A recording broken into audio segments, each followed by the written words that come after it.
പഠനത്തിനായി, ഉന്നത പഠനങ്ങൾക്കായി ഞങ്ങളുടെ ഭവനങ്ങളിൽ നിന്നും വിദൂരങ്ങളിലായിരിക്കുന്ന എല്ലാ മക്കളെയും സമർപ്പിക്കുന്നു. അവരെ ആശീർവദിക്കണമേ, അനുഗ്രഹിക്കണമേ.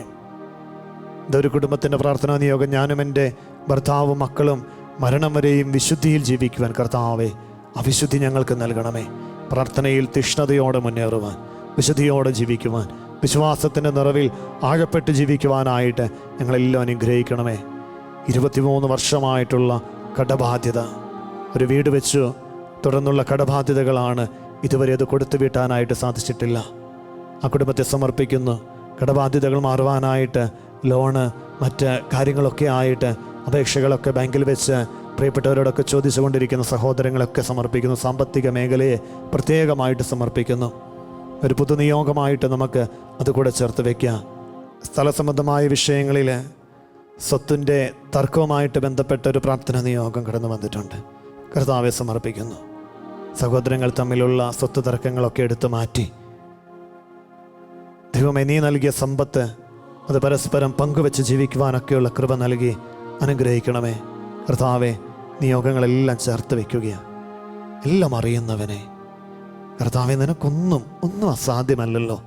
ഞങ്ങളുടെ ഓരോ തലമുടിയിഴ നാര് പോലും അറിയുന്നവന്, ഞങ്ങളുടെ ഹൃദയ വിചാര വികാരങ്ങൾ അറിയുന്നവനെ, നിൻ്റെ സന്നിധിയിലേക്ക് ചേർത്ത് വയ്ക്കപ്പെട്ട നിയോഗങ്ങൾ ഏതെല്ലാം മക്കള് ഏതൊക്കെ സ്ഥലങ്ങളിലിരുന്ന് പ്രാർത്ഥിക്കുന്നുവോ, പ്രിയ മകനെ മകളെ ഓർത്തോ, ഈ ദിവ്യകാരുണ്യം ഈശോ ആശീർവദിക്കുമ്പോൾ നീ ആയിരിക്കുന്ന സ്ഥലം, നീ ആയിരിക്കുന്ന ജീവിത മേഖല, നിൻ്റെ ശുശ്രൂഷ മേഖലകൾ, നിൻ്റെ ജോലി മേഖലകൾ, നിൻ്റെ പ്രാർത്ഥന നിയോഗത്തിൻ്റെ മേലാണ് തമ്പുരാൻ്റെ അനുഗ്രഹത്തിൻ്റെ കരം നീളുന്നത്.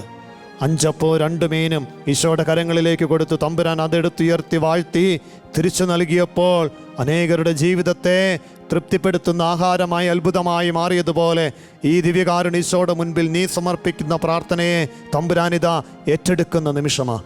ഇട്ടുകൊടുത്ത് പ്രാർത്ഥിച്ചേ, കണ്ണുനീരോടെ പ്രാർത്ഥിച്ചേ, നിലവിളിക്ക് തമ്പുരാൻ ഉത്തരം നൽകും. കർത്താവിൻ്റെ സന്നിധിയിൽ എല്ലാ നിയോഗങ്ങളും എല്ലാ പ്രാർത്ഥനകളും ചേർത്ത് വെച്ച് ദിവ്യകാരുണ്യ ഈശോയെ എൻ്റെ ജീവിതത്തെ നീ തൊടണമേ. യാക്കോബ് പ്രാർത്ഥിച്ചതുപോലെ എന്നെ അനുഗ്രഹിച്ചിട്ടല്ലാതെ ഈശോയെ നീ അൾത്താര വിട്ടു പോകരുതേ. പ്രാർത്ഥിക്കേണ്ട തീഷ്ണതയോടെ, ആ പ്രാർത്ഥനയോടെ തമ്പുരാൻ്റെ ആശീർവാദം നമുക്ക് സ്വീകരിക്കാം. പരിശുദ്ധ ശരീരത്താലും വിലയേറിയ രക്തത്താലും പാപത്തിൻ കറകളിൽ നിന്നും മർത്യനു നീ മോചനമേകി. സകലേശാ ദിവ്യ കടാക്ഷം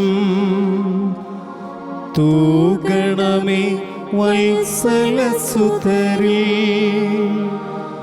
നിർമ്മലരായി ജീവിച്ചിടുവാൻ ചിന്തണമേ ദിവ്യവരങ്ങൾ.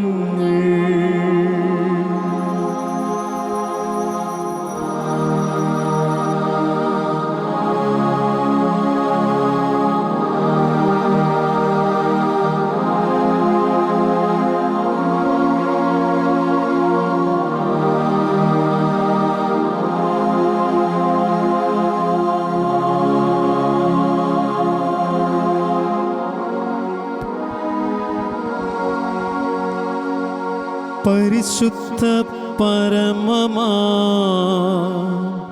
ദിവ്യകാരുണ്യമേ, എന്നുമെന്നും അങ്ങേയ്ക്കാരാധന. പരിശുദ്ധ പരമമാ ദിവ്യകാരുണ്യമേ, എന്നുമെന്നും അങ്ങേയ്ക്കാരാധന. പരിശുദ്ധ പരമമാ ദിവ്യകാരുണ്യമേ, എന്നുമെന്നും അങ്ങേയ്ക്കാരാധന.